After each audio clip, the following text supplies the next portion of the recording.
Casey Reed was invisible, and she preferred it that way. At 11:47 p.m., the surgical wing belonged to her and her cleaning cart, a rolling fortress of disinfectant, microfiber cloths, and industrial-grade floor polish. The surgeons had gone home hours ago, leaving behind their usual debris, coffee cups with lipstick marks, crumpled surgical caps, the faint copper smell of blood that never quite left the air despite her best efforts. She moved through the corridor with practiced efficiency, her hands working on autopilot while her mind wandered to her daughter's upcoming birthday. 12 years old. Where had the time gone? The overtime from this late shift would cover the present Emma wanted, that expensive art set from the catalog she'd been circling with increasingly desperate hints. The elevator chimed at the far end of the hall. Casey barely glanced up. Night shift security making rounds, probably. Or a resident grabbing forgotten notes. The hospital never truly slept, it just changed its rhythm, trading the chaos of daytime for the hollow echo of nighttime footsteps. But something made her pause mid-wipe on the nurse's station counter. Two men stepped off the elevator, both in police uniforms. Dark navy, official-looking. One was tall and broad-shouldered, moving with the kind of casual confidence that came with a badge. The other was leaner, quicker, his eyes scanning the corridor with systematic precision. Casey's hand stilled on the counter. She didn't move, didn't speak. Invisible. The tall one, Brooks, according to the nameplate on his chest, walked with purpose toward the surgical offices. But his partner moved differently. He cleared the corner like he expected someone to be waiting there with a weapon. His hand didn't rest near his service pistol, it hovered near something else on his belt. Something with a textured grip that caught the fluorescent light. A tactical knife. Fixed blade, probably 4 inches. The kind special forces carried, not beat cops. Casey's pulse kicked up. She kept her eyes down, focusing on the spray bottle in her hand, but her peripheral vision tracked every movement. The lean one, Holloway, had boots wrong for the uniform. Not the standard issue Oxford she'd seen on every cop who'd ever walked through these halls for incident reports and patient escorts. These were tactical boots, the kind with reinforced toes and aggressive tread. Brooks paused outside Dr. Okafor's office, checking the nameplate. His partner positioned himself with a clear sight line down both ends of the corridor, weight balanced, ready to move. That's when Casey saw it, the second knife, twin to the first, strapped to Brooks' belt beneath his jacket. The radio on his hip crackled with legitimate codes, but his posture screamed something else entirely. These men hadn't come to take a statement. They'd come to make someone disappear. Casey's cleaning cart suddenly felt like a prop in a play she hadn't auditioned for. Her daughter's face flashed through her mind, Emma, waiting at home with Casey's mother, probably still awake despite the late hour, probably sketching in that worn notebook she carried everywhere. Casey set down the spray bottle with deliberate care and started walking. Not toward the elevator. Not toward the exit. Toward Dar. Okafor's office, where a light still glowed beneath the door. Casey didn't knock. She shoved open Dr. Okafor's door hard enough to make it bang against the interior wall, startling the surgeon from whatever paperwork had kept him late. He looked up, irritation flashing across his face, the instinctive annoyance of someone important being interrupted by someone invisible. "I'm sorry, but I'm working." Casey grabbed his arm and pulled. He was bigger than her, heavier, but surprise gave her the advantage. She yanked him out of his chair with enough force to send his pen clattering to the floor.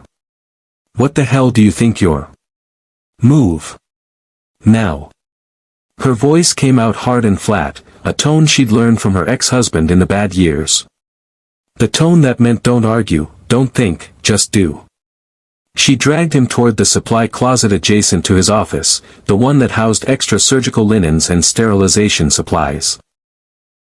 Soren tried to plant his feet, his professional outrage battling his confusion, but Casey was already shoving him inside. "This is completely unacceptable. I'm calling security." "Those are security," Casey hissed, pushing him deeper into the closet. She stepped in after him and pulled the door shut, her fingers finding the deadbolt in the dark. The heavy click seemed impossibly loud. The closet was barely 6 feet square, crammed with shelving units that smelled of bleach and sterile packaging. In the absolute darkness, she could hear Soren's breathing, sharp, affronted, the breath of a man accustomed to respect. "I don't know who you are," he said, his voice tight with restrained anger, "but you have exactly 5 seconds to explain yourself before I—" "Shut up." Casey pressed her ear to the door.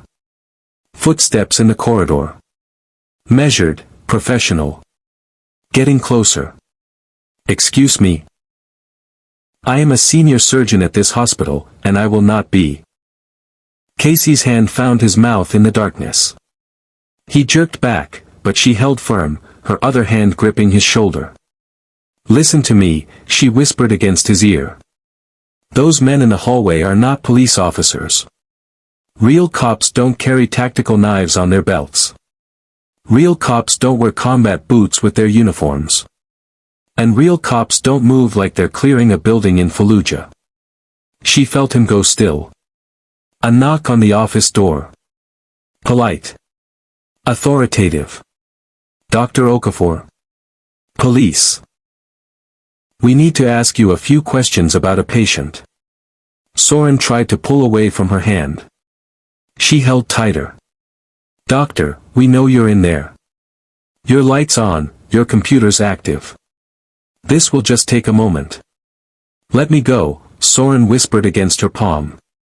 "If they're police, I need to cooperate. If they're not, I'm calling for help." "With what?" "Your phone's on your desk." Casey could hear it now, the subtle shift in tone outside the door. "The patient's wearing thin." "Dar. Okafor, I'm going to need you to open this door." Not a request anymore. A command. Soren grabbed her wrist, trying to pry her hand away. "You're insane. You're going to lose your job for this." The doorknob to the office rattled. Then came a different sound, the soft scrape of metal on metal. Lock picks. Casey felt Soren freeze. "Still think they're cops," she breathed.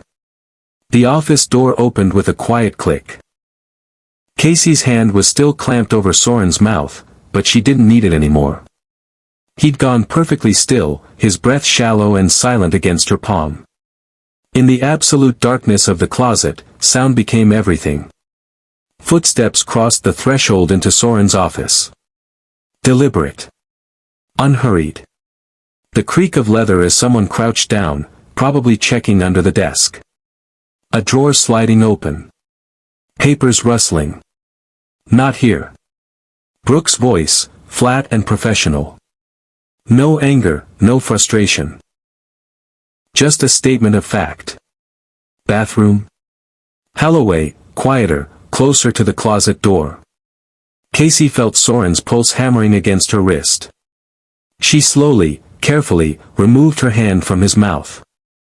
In the thin slice of light bleeding under the closet door, she could see the shadow of feet. So close she could have touched them if the door weren't between them. The bathroom door in the office opened and closed. A pause. Clear. He was just here. Computers unlocked, coffees still warm.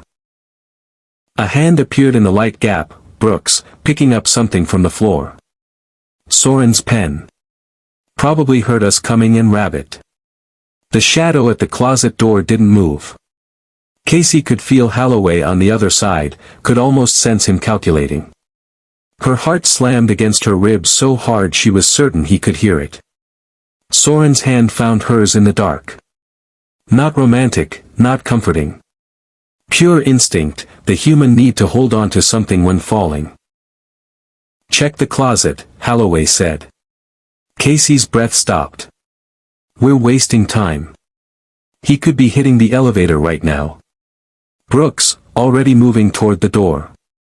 Ground floor security saw him come up 20 minutes ago. He didn't pass them on the way out. 30 seconds. The doorknob to the closet rattled.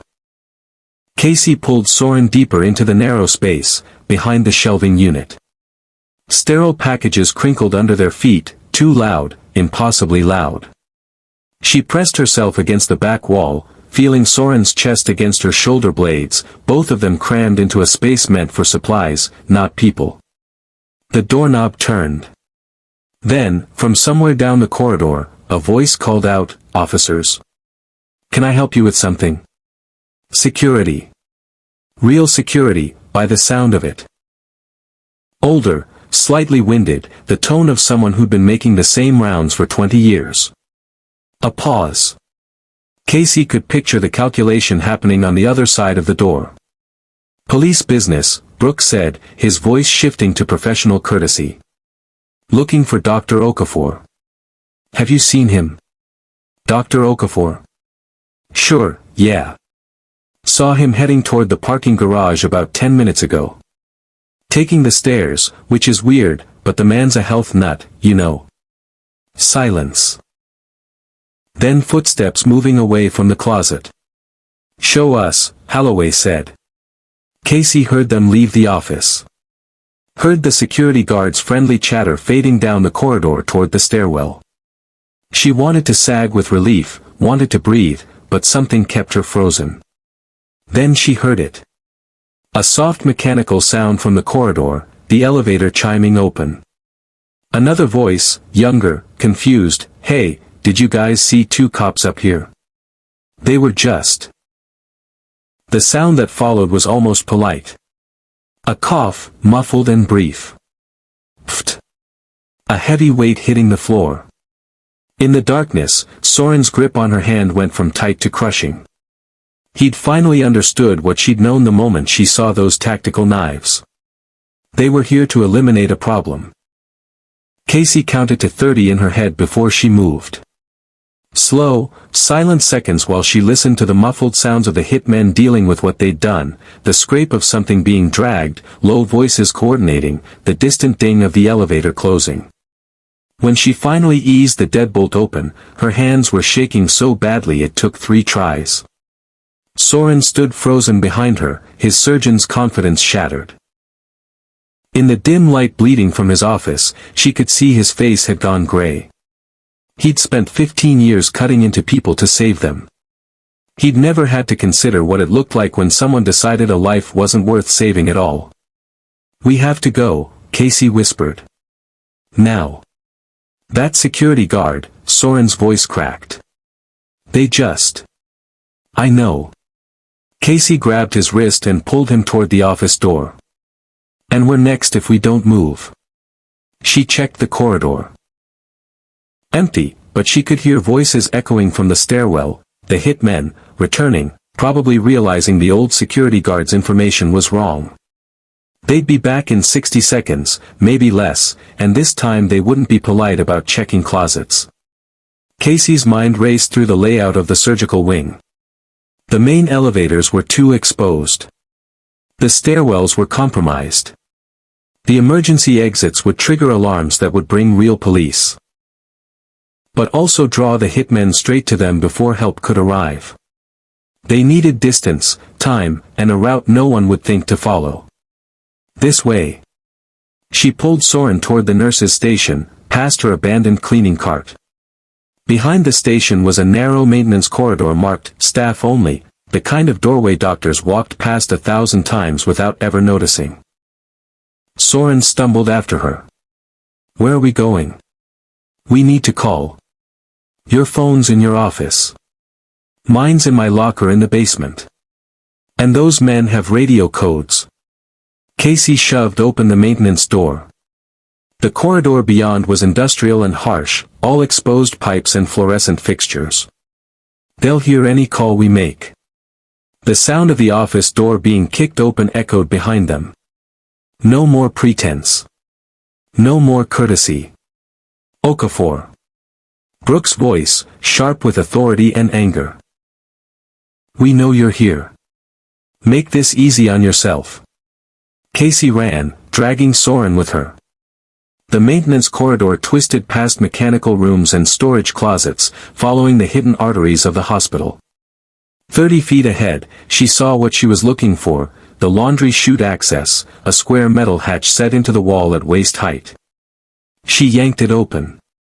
The smell of industrial detergent and soiled linens wafted up from the darkness below.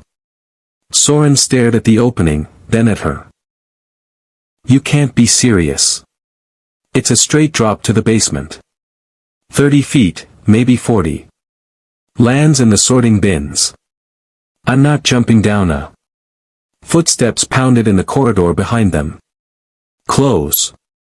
Too close. Casey didn't argue. She grabbed Soren by his shirt and his belt and shoved him toward the opening. He tried to resist, but she had momentum and desperation on her side. He grabbed the edge of the chute, fighting for purchase. "Casey, wait. Those bins are full of linens. You'll be fine." She hoped that was true. She pushed harder. "I'm a surgeon, my hands. Won't matter if you're dead." The footsteps rounded the corner. Holloway appeared, weapon already rising. Casey stopped thinking and shoved with everything she had. Soren's grip broke. He disappeared into the chute with a shout that faded rapidly into darkness. Casey stopped thinking and shoved with everything she had. Soren's grip broke. He disappeared into the chute with a shout that faded rapidly into darkness. She met Holloway's eyes for one frozen second, saw the calculation there, the moment he decided she was just collateral damage, and threw herself in after Soren. The fall lasted forever and ended too soon. Casey hit the sorting bin hard enough to knock the air from her lungs, her world exploding into a suffocating tangle of soiled sheets and hospital gowns. The industrial canvas of the bin gave slightly under her impact, but not enough. Her shoulder screamed in protest, and something sharp in the pile jabbed into her ribs. She clawed her way to the surface, gasping, tasting the chemical bite of bleach and the copper undertone of old blood. The basement laundry facility stretched around her in shadows broken by emergency lighting, massive industrial washers silent at this hour, sorting tables empty, the air thick and humid. Soren was nearby, sprawled half in and half out of the bin, utterly still. "Doctor."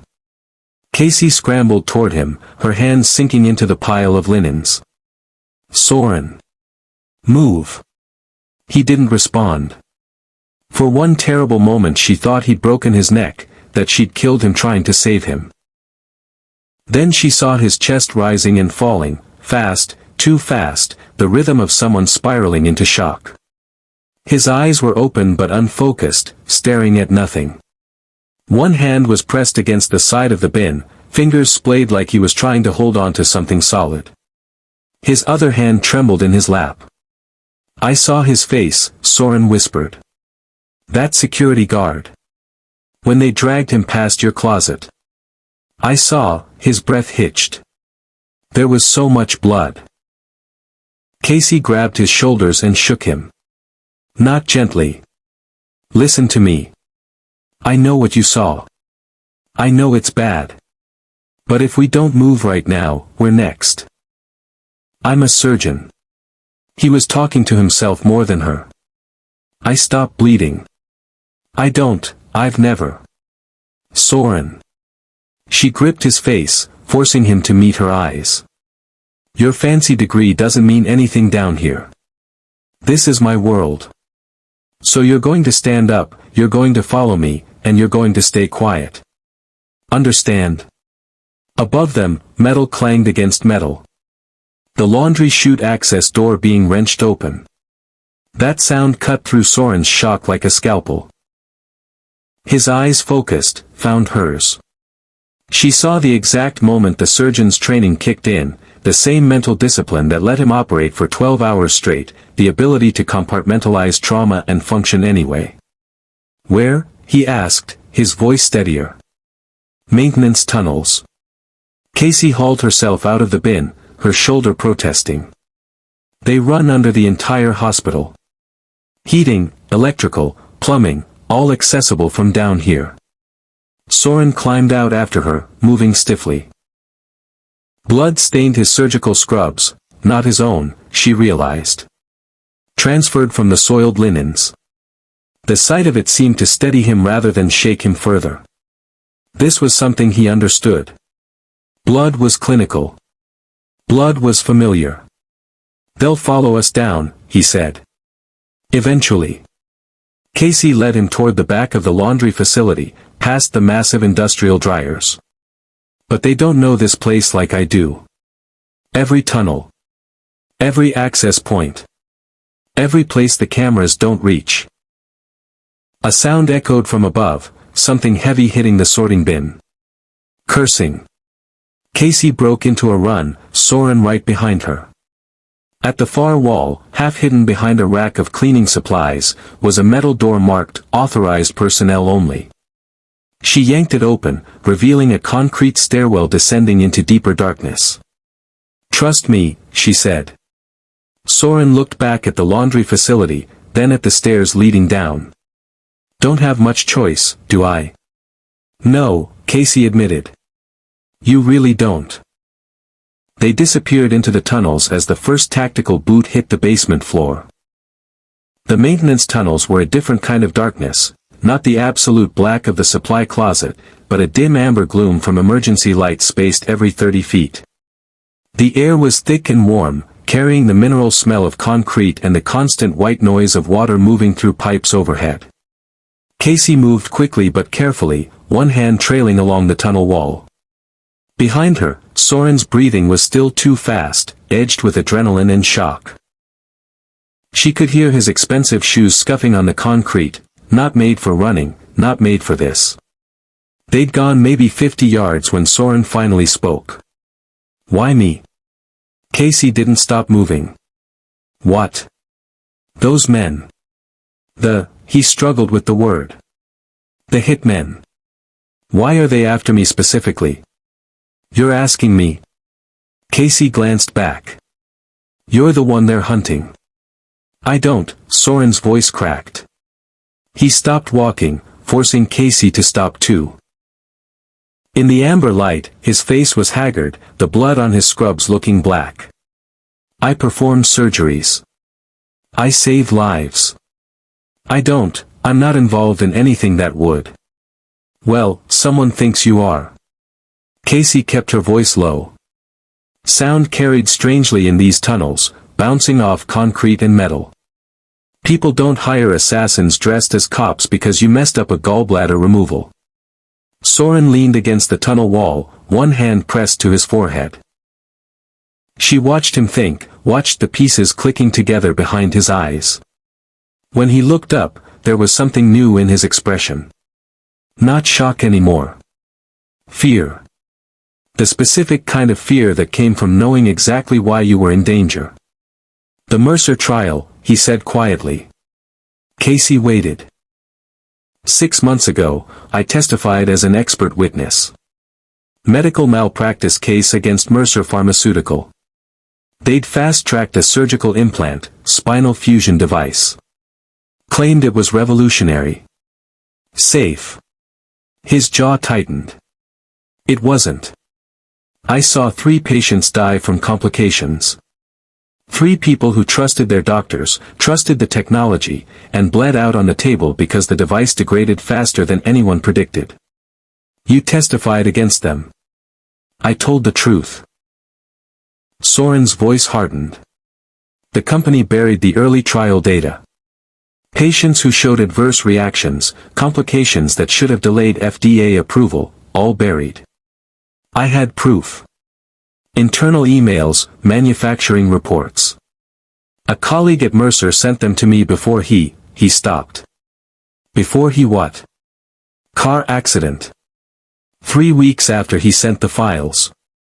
Single vehicle collision, no witnesses. Soren met her eyes. I didn't think, I told myself it was paranoia. That corporations don't actually kill whistleblowers. Casey finished. Welcome to the real world, Doctor.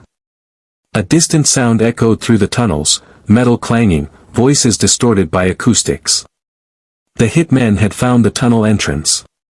The trial ended 2 weeks ago, Soren continued, speaking faster now. Mercer lost. Billions in damages, criminal charges pending. But the evidence I provided, the smoking gun documents, those are still in my office. Encrypted, backed up to a secure server, but the physical files are in your office. Where those men are right now. The encryption key is in my head. They can't access the digital files without me. Soren's expression shifted, understanding dawning. They're not just trying to kill me. They're trying to erase the only person who can unlock the evidence. Casey's mind raced. If the files were encrypted, the hitmen would need Soren alive long enough to extract the key. Which meant they weren't going to shoot you in your office, she said slowly. They were going to take you somewhere quiet. Make you give up the password. Then make you disappear. And you jumped in the way. Casey thought about her daughter, about the birthday present she'd been working overtime to afford. About going home tomorrow morning like normal, invisible and safe. Yeah, she said. I guess I did. The voices in the tunnels were getting closer. Casey grabbed Soren's wrist and pulled him deeper into the tunnels, away from the voices. He followed without protest now, his initial resistance burned away by the reality of what they were facing. Men who killed whistleblowers didn't hesitate at collateral damage. The tunnel branched ahead, 3 directions, all looking identical in the amber gloom. Casey went left without hesitation. How do you know where you're going? Soren asked, keeping his voice low. 3 years of late shifts. Casey ducked under a low-hanging pipe junction, automatically adjusting her height. Behind her, Soren wasn't fast enough, the pipe caught his shoulder with a dull thunk that made him grunt in pain. You learn the shortcuts. The places security cameras don't reach. The routes that get you from one end of the hospital to the other without anyone seeing you. Why would you need that? Casey glanced back. Because sometimes you need to cry in private after a patient dies. Sometimes you need to avoid a handsy orderly who thinks cleaning staff are fair game. Sometimes you just need to exist without someone telling you to work faster. She paused at another junction, listening. Invisible people learn invisible paths. The tunnel they were in now ran parallel to the main hospital infrastructure, massive heating pipes overhead wrapped in yellowing insulation, electrical conduits snaking along the walls, the distant throb of machinery that never stopped. Every 30 feet, a security camera was mounted near the ceiling, their red recording lights blinking steadily. Casey moved from shadow to shadow with practiced ease, knowing exactly where each camera's blind spot began and ended. She'd mapped them all during her first month, not because she was planning anything criminal, but because being watched all the time made her feel like an animal in a zoo. Stay close to the left wall, she whispered to Soren. Camera coverage overlaps in the center. He pressed himself against the concrete, following her lead. As they passed under one camera, Casey could see him looking up at it, probably calculating the angle, the field of view. Surgeon's brain, always measuring, always precise. They moved through the arterial system of the hospital, tunnels that connected the basement levels, maintenance access ways that ran behind the walls of patient rooms, service corridors that paralleled the main hallways. Casey knew them all. She knew where the junction box for the East Wing security was located. She knew which tunnel flooded during heavy rain. She knew that the tunnel to the parking structure had a door that didn't quite latch if you knew how to jiggle the handle. Most importantly, she knew where the tunnels narrowed to crawl spaces too small for Brooks' broad shoulders or Holloway's tactical vest. There, she said, pointing ahead to where the tunnel constricted, the ceiling dropping to barely 4 feet. We can lose them there. Soren looked at the narrow passage and swallowed hard. Claustrophobic? A little. Me too. Casey dropped to her hands and knees. The concrete was cold and gritty against her palms. But I'd rather be uncomfortable than dead. She crawled forward into the narrowing space, hearing Soren follow reluctantly behind her. The tunnel pressed close on all sides, insulation brushing the top of her head, pipes warm against her shoulder. Her breathing sounded too loud in the confined space, but she forced herself to keep moving. Behind them, distant but distinct, came the sound of boots on concrete. Then Holloway's voice, echoing strangely through the tunnels, split up. "Brooks, take the North Passage. I'll sweep south." Casey kept crawling, her knees aching, her injured shoulder screaming. The tunnel ahead narrowed even further. "Casey," Soren whispered behind her, and she heard the edge of panic in his voice. "I don't think I can." "Yes, you can," she said firmly. "Because the alternative is going back. And back means them." She crawled faster, and after a moment, she heard him following. The crawl space opened into a larger chamber, the hospital's main boiler room. Heat hit Casey like a physical wall as she emerged, the air thick and wet with steam. 3 massive boilers dominated the space, their metal flanks painted industrial green, gauges and valves covering their surfaces like mechanical organs. The machines rumbled with constant, rhythmic life, filling the room with white noise that would mask any sound they made. It would also mask the sound of someone hunting them. Casey helped Soren out of the crawl space, both of them staying low. Sweat immediately beaded on her forehead, her scrubs clinging uncomfortably. The boiler room was lit by harsh work lights mounted on the walls, creating stark shadows behind the machinery. "We can rest here for a minute," she whispered. "Catch our breath." Soren nodded, wiping his face with his sleeve. The blood on his scrubs had dried to a rust-brown stain. He looked exhausted, running on pure adrenaline now, the same way Casey had seen surgeons look after marathon operations. She was scanning the room for the exit. There should be a door on the far side that led to the electrical substation, when she saw it. A smear of dirt on the concrete floor. Fresh. Leading from another tunnel entrance she hadn't noticed. Her blood went cold. "Soren," she breathed. "Don't move." He froze, following her gaze. On the far side of the nearest boiler, barely visible through the veil of steam, was a shadow. Man-shaped. Moving with deliberate care between the machines. Brooks. He hadn't seen them yet. He was checking the room methodically, weapon drawn, using the boilers as cover while he cleared each section. Casey watched him move and understood immediately, this was someone with training, someone who'd done this before.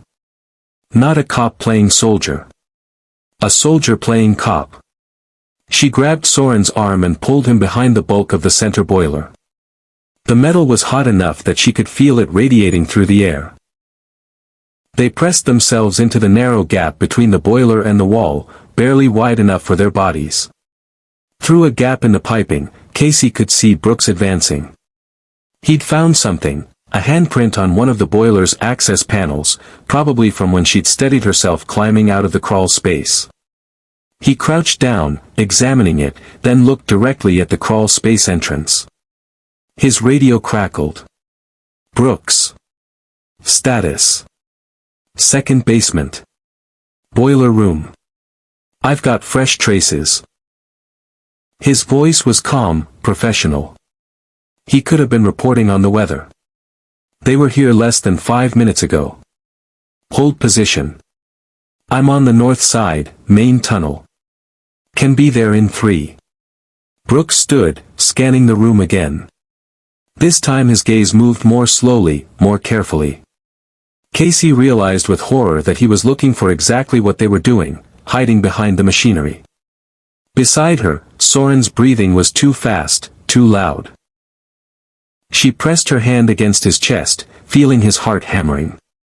His eyes met hers, wide with fear, and she shook her head minutely. "Don't move." Brooks walked past their boiler. So close that Casey could see the manufacturer's label on his tactical vest, could smell the gun oil and sweat. He paused at the wall, his head tilting slightly, listening. The boiler chose that moment to cycle. A mechanical clunk, then a rush of water through pipes, the pressure release valve hissing steam. The sound was deafening in the enclosed space, and Brooks turned toward the noise reflexively. Casey saw her chance. While Brooks was facing away, she grabbed Soren and pulled him toward the far exit, moving quickly but carefully, using the sound of the boiler to mask their footsteps. They reached the door, mercifully unlocked, and Casey eased it open just enough for them to slip through. As the door closed behind them, she heard Brooks' voice, "Holloway. They're moving east. Cut them off at the electrical substation." They were in another tunnel now, darker and narrower. Casey broke into a run, Soren right behind her. "They're corralling us," Soren panted. "Pushing us toward something." Casey knew he was right. But what choice did they have except to keep moving forward? The tunnel ended at a junction box room, 20 feet square, walls lined with electrical panels and maintenance equipment. Casey's cleaning cart sat abandoned in the corner, exactly where she'd left it during her shift 3 hours ago. A lifetime ago. She stopped so suddenly that Soren nearly ran into her back. "What are you?" "Shoo." Casey was staring at the cart, her mind racing. On the bottom rack, secured with bungee cords, was the floor buffer. A heavy industrial machine she used for the surgical wing's tile floors. 40 pounds of metal and motor. Next to it, coiled neatly, was the security chain she used to lock the cart to the maintenance room door during breaks. Behind them, boots echoed in the tunnel. Getting closer. "We can't keep running," Casey said, more to herself than Soren. "They're faster, better trained. They'll run us down eventually. So what do you suggest? We fight them?" Soren's voice carried an edge of hysteria. "They have guns, Casey. Professional killers with guns. I know." She moved to the cart, unfastening the bungee cords with practiced speed. "Which is why we don't fight them. We buy ourselves time." The floor buffer was heavy, designed to be pushed not carried, but Casey hauled it off the cart with a grunt. She positioned it near the tunnel entrance, angling it slightly. Then she grabbed the security chain, 6 feet of heavy-gauge steel links with a padlock at one end. "What are you doing?" Soren asked. "Creating a problem." Casey threaded the chain through the buffer's handle and wrapped the other end around a support beam that ran floor to ceiling near the tunnel entrance. She locked it tight with the padlock, creating a trip line at shin height, the buffer blocking most of the tunnel opening. Footsteps closer now. She could hear Brooks' voice, approaching the junction room. No other exits visible. Casey grabbed Soren and pulled him to the far side of the room, where a ventilation duct opened low on the wall. She'd used it before to access the pharmacy wing, a tight squeeze, but possible. "In," she whispered, yanking the grate free. "That's too small. It opens up after 10 feet. Go." Soren crawled into the duct as Brooks appeared at the tunnel entrance. He saw them immediately, weapon rising, but the floor buffer blocked his path. He tried to step over it, didn't see the chain in the shadows. His boot caught the steel links. He went down hard, his weapon clattering across the concrete. The sound was spectacular, metal on stone, echoing through the junction room like a gunshot. Casey didn't wait to see more. She dove into the ventilation duct after Soren, her shoulders scraping the metal sides. Behind her, she heard Brooks cursing, heard the chain rattling as he tried to free his leg from where it had tangled with the buffer. "Holloway," Brooks snarled into his radio, "they're in the vents. Heading toward." Casey couldn't hear the rest. She was crawling as fast as she could, the metal duct amplifying every sound, her breathing, Soren's gasping ahead of her, the scrape of fabric on steel. The duct was maybe 18 inches square, forcing them to move on their bellies like soldiers under barbed wire. After what felt like an eternity but was probably only 30 seconds, the duct widened into a small plenum. Soren had already found the exit grate and was working it free. His hands were shaking, but his surgeon's fingers remembered precision even in panic. The grate came loose. They tumbled out into a storage room lined with pharmaceutical supplies. Locked cabinets, refrigerated units, boxes of 4 bags stacked on industrial shelving. The pharmacy wing, Soren said, recognizing it. Casey nodded, breathing hard. Most of it's behind locked doors and security gates. Even if they follow us through the duct, they'll have to find another way around. How long does that buy us? Casey thought about the hospital's layout, the security protocols, the fastest routes. Maybe 10 minutes. Maybe less. Then we'd better move. Soren was already heading for the storage room door, some of his old command returning now that they were back in a space he understood. Hospital territory, even if it was the service areas he'd never paid attention to before. Casey followed, glancing back at the ventilation duct. She could hear nothing yet, but she knew Brooks wouldn't stay tangled forever. The pharmacy storage room was a maze of locked cabinets and refrigerated units, everything organized with the obsessive precision hospitals demanded for controlled substances. Soren moved through it like he was reading a familiar text, finding the supply cabinet he needed with barely a glance. "Sit," he said, pulling open a drawer labeled "Wound Care." "We don't have time. Your hand is bleeding." Soren's voice carried the absolute authority of a surgeon in his operating room. "Sit down." Casey looked down and realized he was right. Her left hand was leaving bright red drops on the white tile floor. She must have cut it on something sharp in the ventilation duct, a screw edge, a torn piece of metal. She'd been too focused on moving to notice the pain. Now that she saw it, the pain arrived with a vengeance. A deep gash across her palm, probably 2 inches long, bleeding steadily. "Sit," Soren repeated, and this time Casey obeyed, sinking onto a metal stool. Her legs were shaking anyway, adrenaline finally catching up with her body. Soren worked quickly, pulling supplies from the cabinet with the efficiency of 15 years' practice. Sterile gloves snapped on. Antiseptic wipes torn open. He took her injured hand in his, and his touch was gentle despite the urgency, turning her palm to catch the light. Deep, but clean. No debris visible. He was talking to himself the way he probably talked during surgery, narrating his observations. "Going to need irrigation and closure. This is going to sting." He poured saline solution over the wound. Casey hissed through her teeth but didn't pull away. She watched him work, watched the transformation from terrified civilian back to medical professional. This was his world. This was what he knew. "You saved my life," he said quietly, not looking up from her hand. He was applying pressure with sterile gauze, waiting for the bleeding to slow. "Multiple times tonight. And I don't even know your last name." "Reed. Casey Reed. Casey Reed." He tested the name, then met her eyes. "I'm sorry." "For what?" "For every time I walked past you in that hallway. For never seeing you." He returned his attention to her hand, pulling out a suture kit. "I was taught to see tumors, lesions, bleeds. Not people. Certainly not the people who made it possible for me to do my job." Casey didn't know what to say to that. She watched him thread the needle with steady hands, hands that had held scalpels over open hearts, that had sewn vessels smaller than thread. Hands that weren't shaking anymore.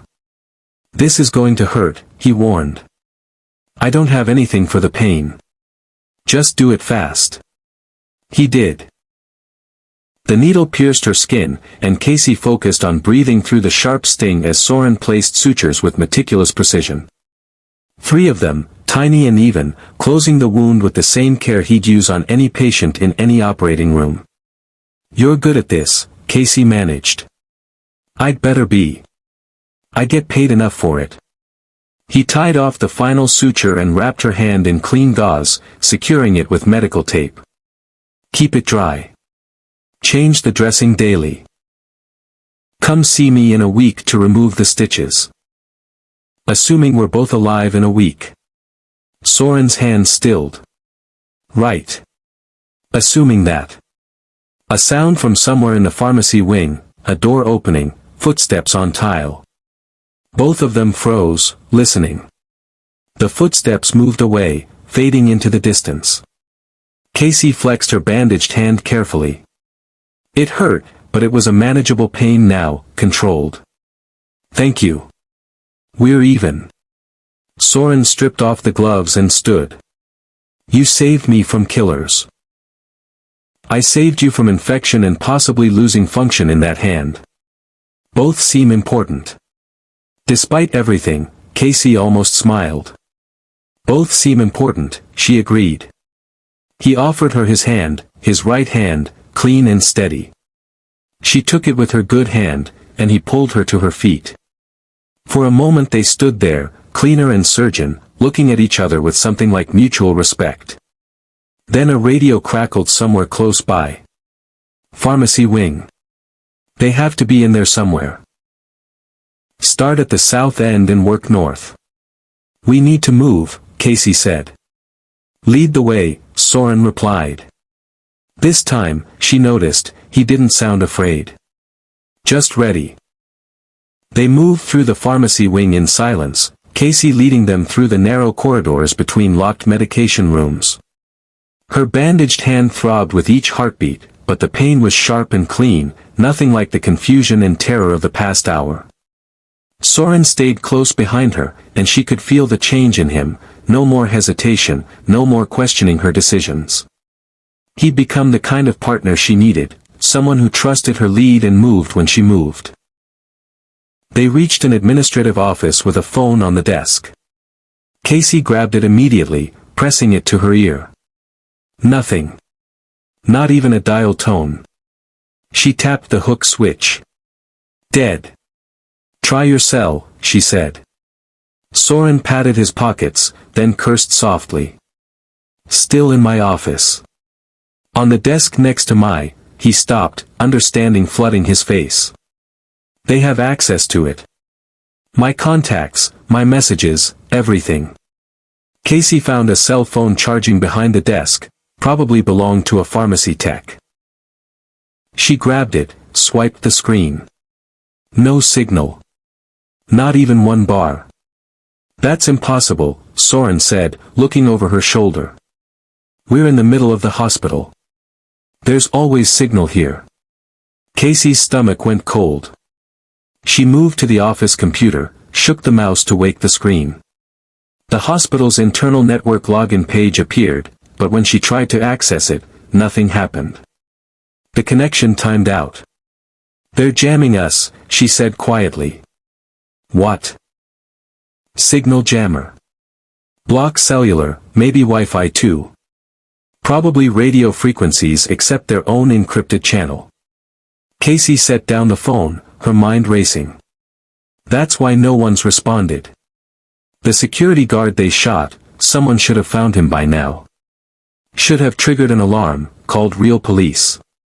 But if no one can communicate, Soren's face went pale. The entire hospital is isolated. Just the frequencies they're jamming.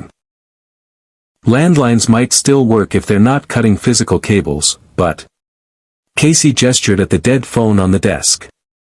They've had time to disable what they need to. Soren leaned against the desk, processing. This isn't improvised. This is planned.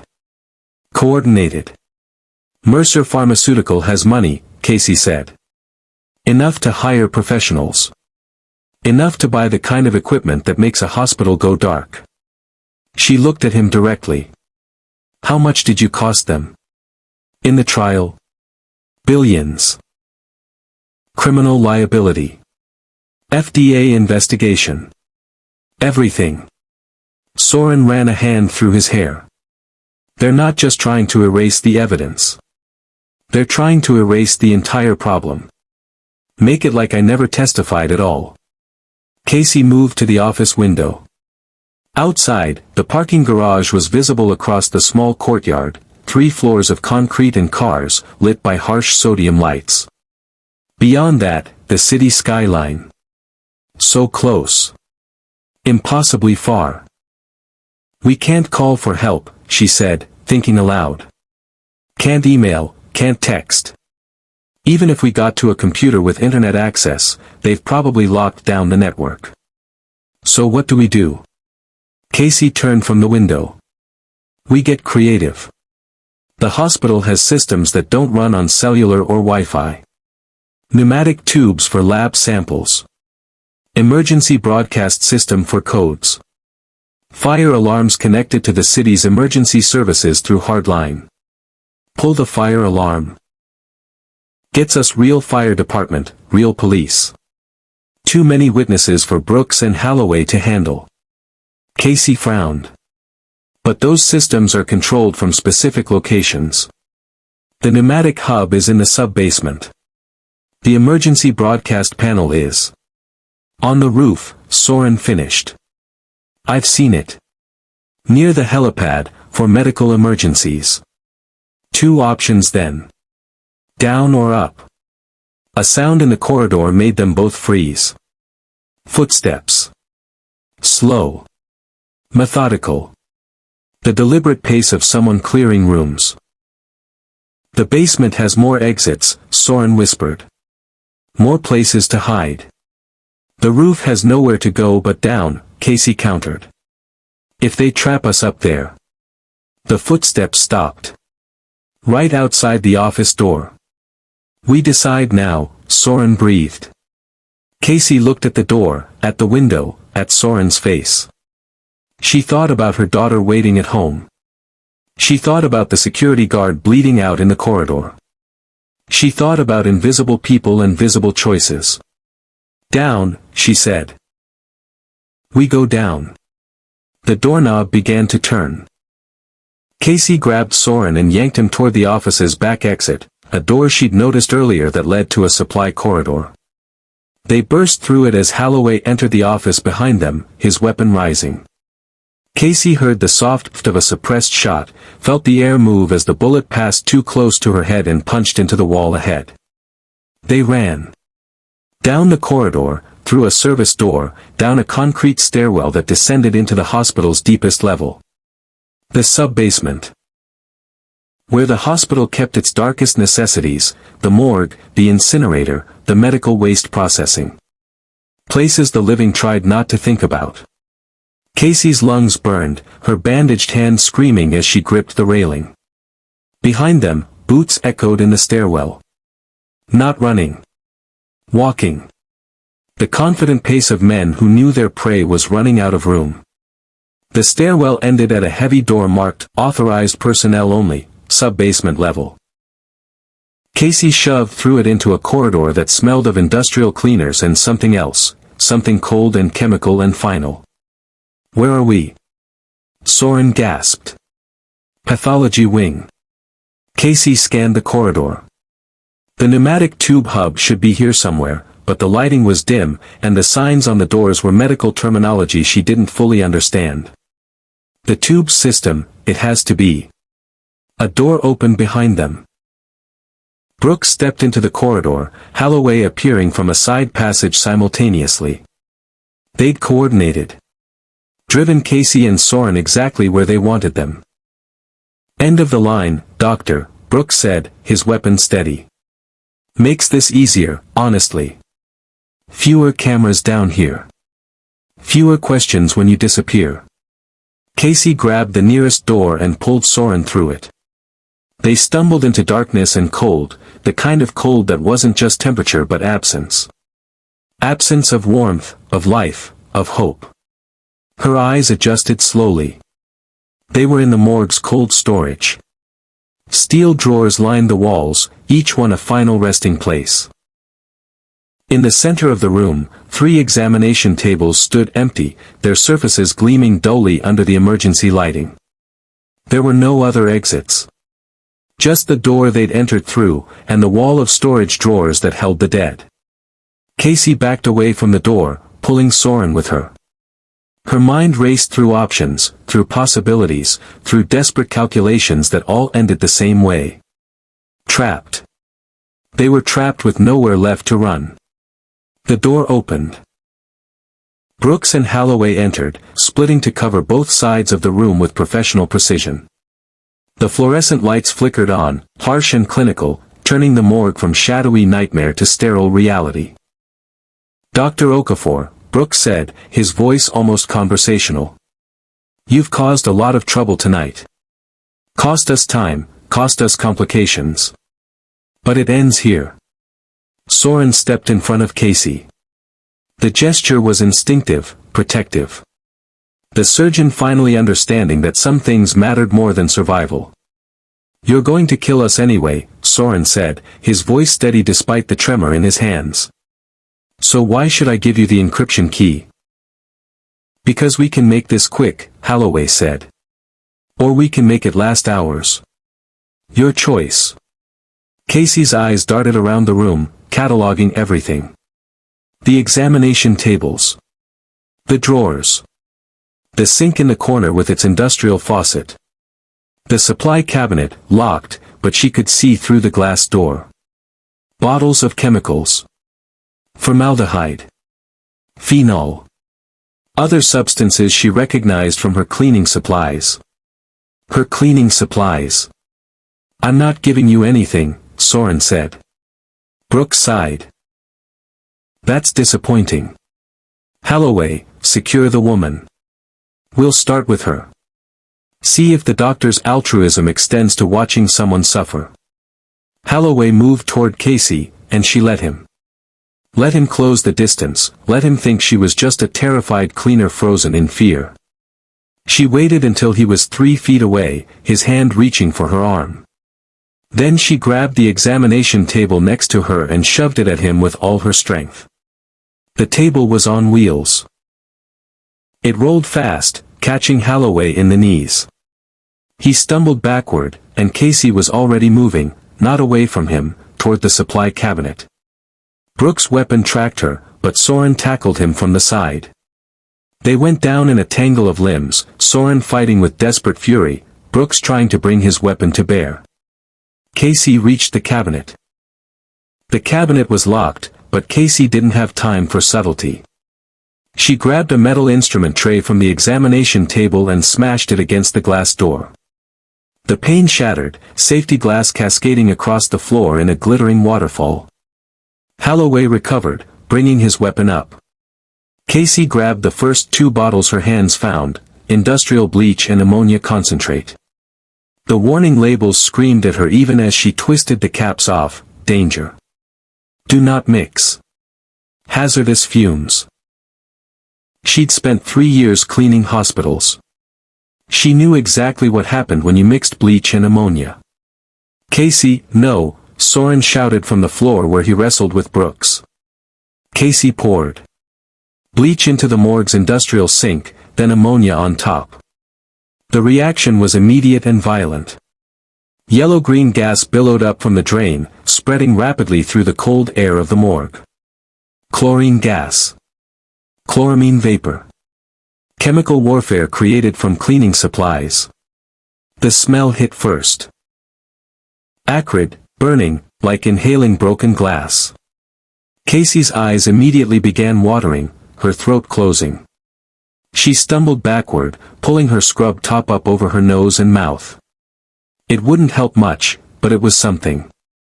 Holloway's weapon discharged, a reflexive shot that went wild as the gas reached him. He doubled over, coughing violently, his free hand clutching at his throat. Brooks shoved Soren away and tried to stand, but the gas was already at knee level, rising fast in the enclosed space. "Out," Brooks choked, grabbing Holloway's arm. "Get out."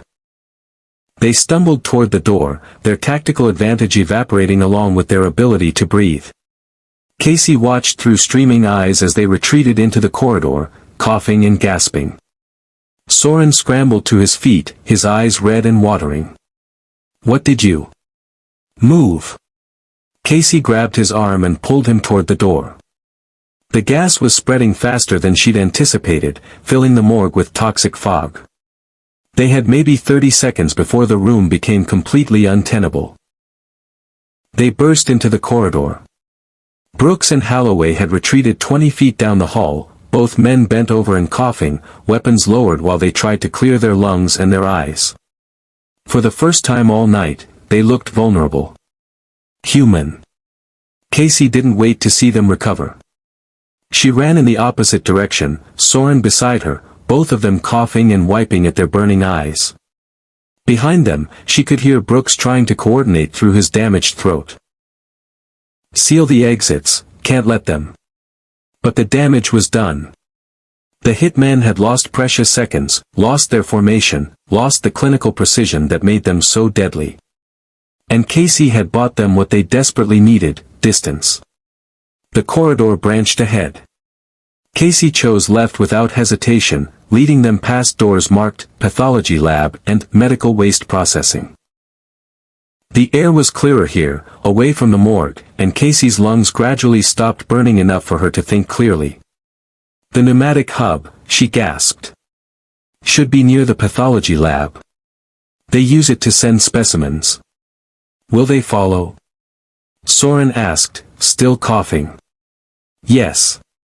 Casey didn't slow down. But we hurt them. Made them hesitate. That's more than we had 5 minutes ago. They found the pneumatic hub behind an unmarked door, a small room dominated by a panel covered in buttons and tube openings. The system looked ancient, probably installed when the hospital was built, all brass and plastic tubes that ran through the walls like mechanical arteries. Casey approached the panel, her mind racing. The tubes could carry small containers, lab samples, prescriptions, messages. If she could figure out how to send something to the right location, somewhere with people who could help. Casey. Soren's voice was urgent. He was at the door, looking back down the corridor. They're coming. I can hear them. Casey's hands hovered over the panel. She had one chance at this. One message. One desperate attempt to bring help before Brooks and Holloway recovered fully. She grabbed a specimen container from the supply shelf and a pathology requisition form. On the back, she wrote in large letters with a nearby pen, 2 armed men hunting Dr. Okafor. SUB basement. Real police needed now. She stuffed the paper into the container, sealed it, and slammed it into the tube marked, Emergency Department. Pressed the send button.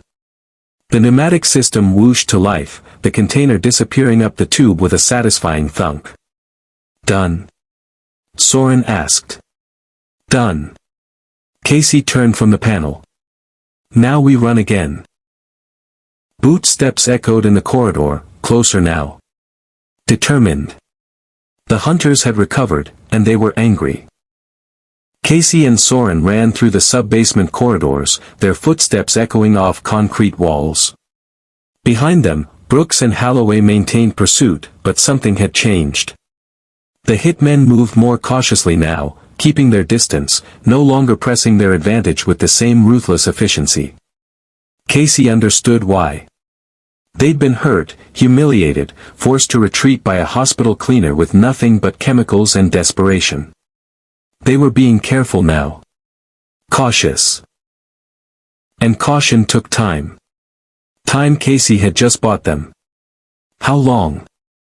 Soren gasped beside her. For what? Your message. How long until someone reads it? Casey didn't answer immediately. She was listening for something else, sirens, footsteps, anything that might signal help was coming. The emergency department would have received the pneumatic container within seconds. But would anyone take it seriously? Would they think it was a prank? Would they? The stairwell door ahead burst open. Casey grabbed Soren and pulled him back, expecting Brooks or Holloway, expecting this to be the end. But the figures that poured through the door weren't fake cops in tactical gear. They were real SWAT. Full tactical armor, weapons raised, moving with coordinated precision that made Brooks and Holloway look like amateurs. 6 of them, then 8, then a dozen, filling the corridor with professional authority. Hands. Show me your hands. Casey and Soren immediately raised their arms. Behind them, she heard the distinct sound of weapons hitting the floor, Brooks and Holloway surrendering before SWAT even saw them. Clear, one of the SWAT officers shouted. 2 suspects in custody. 2 civilians located. More officers poured into the corridor, surrounding Brooks and Holloway with overwhelming force.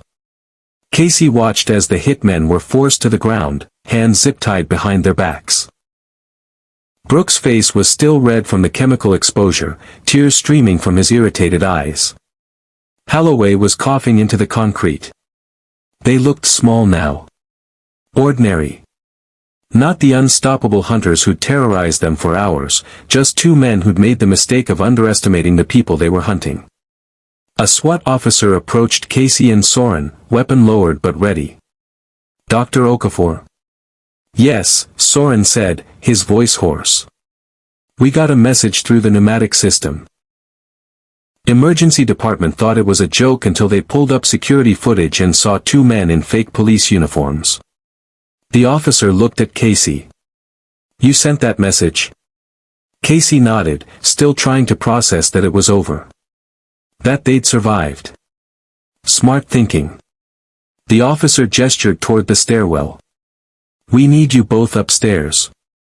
Detectives are on the way, FBI too. This is bigger than just attempted murder."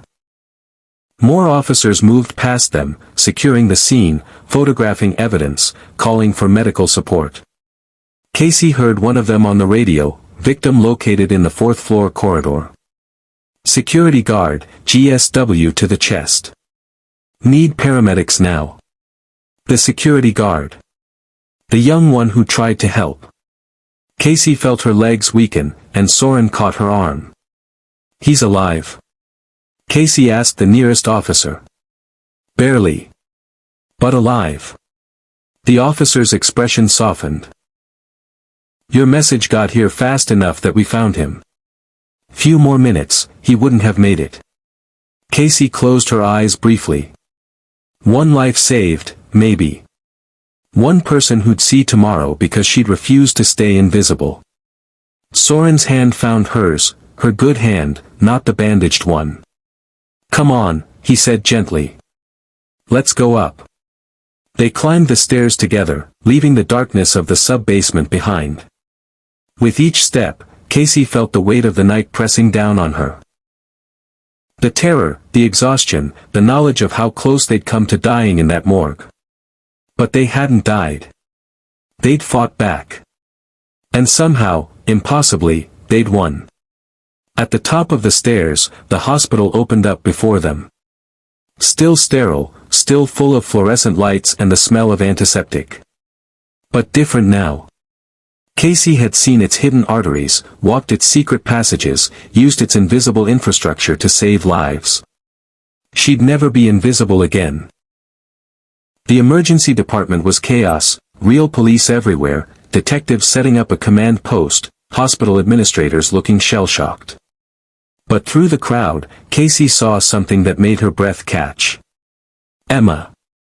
Her daughter, still in pajamas, being escorted by Casey's mother through the automatic doors. Emma's eyes scanned the crowd frantically until they found Casey. "Mom!" Casey ran to her, ignoring the protests from officers trying to take her statement. She pulled Emma into her arms and held on tight, feeling her daughter's heart beating against her chest, feeling the realness of her after hours of death and darkness. "I'm okay," Casey whispered into Emma's hair. "I'm okay, baby. I'm right here." She looked up to see Soren watching them, a strange expression on his face. Not the confident surgeon anymore. Just a man who understood that everything could change in a single night. And sometimes, if you were lucky, it changed for the better. Morning came slowly to the hospital, dawn light filtering through the emergency department windows in shades of gold and amber. Casey sat in a plastic chair wrapped in a hospital blanket, Emma curled against her side, finally asleep after hours of refusing to let go of her mother's hand. Casey's bandaged hand throbbed, her shoulder ached from the fall down the laundry chute, and every muscle in her body felt like it had been through a war. Because it had. Across the room, Soren was giving his statement to a detective, his voice low and steady as he explained about Mercer Pharmaceutical, the buried evidence, the murdered whistleblower. The FBI had already seized his office, his files, his encrypted drives. The story was too big to bury now. Too many witnesses. Too much blood. Casey watched him through half-closed eyes, saw the moment he glanced over at her and Emma. Their eyes met across the chaos of the emergency department, and something passed between them, not gratitude exactly, but recognition. They'd both been changed by the night. Neither of them would forget it. A hospital administrator approached Casey tentatively. "Ms. Reed? I'm Jennifer Martinez, Director of Operations. I wanted to apologize." "For what?" Casey's voice came out rougher than she intended. "For everything. The security failures, the lack of protection for our staff, the..." Martinez faltered. "You shouldn't have been put in that position." Casey looked at her daughter's sleeping face, at the press gathering outside the glass doors, at her reflection in the window, blue scrub stained with dirt and blood, her hair a mess, her eyes showing every hour of the terrible night. "No," Casey agreed. "I shouldn't have been." She stood carefully, easing Emma into her grandmother's arms. Her mother took her granddaughter without a word, just a fierce hug for Casey that said everything words couldn't. Outside, the press had arrived in force. News vans lined the ambulance bay, reporters jockeying for position. Casey saw Soren emerge from the building, surrounded by hospital security and police. The cameras immediately focused on him, questions shouted from every direction. "Dr. Okafor. Can you confirm there was an assassination attempt? Is it true Mercer Pharmaceutical sent hitmen? How did you survive?" Soren raised his hand for quiet. In the morning light, he looked exhausted but composed, every inch the prestigious surgeon the world expected him to be. But when he spoke, his words weren't about medicine or corporate conspiracies. "I'm alive because of Casey Reed," he said clearly, his voice carrying across the crowd. "A hospital environmental services worker who saw what I didn't, who knew what I couldn't, who saved my life multiple times throughout the night." While I was focused on my own importance, Casey was focused on keeping me alive. She used her knowledge of this hospital's infrastructure, the maintenance tunnels, the ventilation systems, the pneumatic tubes, to outmaneuver professional killers. Without her courage, her quick thinking, and her refusal to abandon me when every instinct must have told her to run, I would be dead. Outside, the press had arrived in force. News vans lined the ambulance bay, reporters jockeying for position. Casey saw Soren emerge from the building, surrounded by hospital security and police. The cameras immediately focused on him, questions shouted from every direction. "Dr. Okafor. Can you confirm there was an assassination attempt? Is it true Mercer Pharmaceutical sent hitmen? How did you survive?" Soren raised his hand for quiet. In the morning light, he looked exhausted but composed, every inch the prestigious surgeon the world expected him to be. But when he spoke, his words weren't about medicine or corporate conspiracies. "I'm alive because of Casey Reed," he said clearly, his voice carrying across the crowd. "A hospital environmental services worker who saw what I didn't, who knew what I couldn't, who saved my life multiple times throughout the night." While I was focused on my own importance, Casey was focused on keeping me alive. She used her knowledge of this hospital's infrastructure, the maintenance tunnels, the ventilation systems, the pneumatic tubes, to outmaneuver professional killers. Without her courage, her quick thinking, and her refusal to abandon me when every instinct must have told her to run, I would be dead.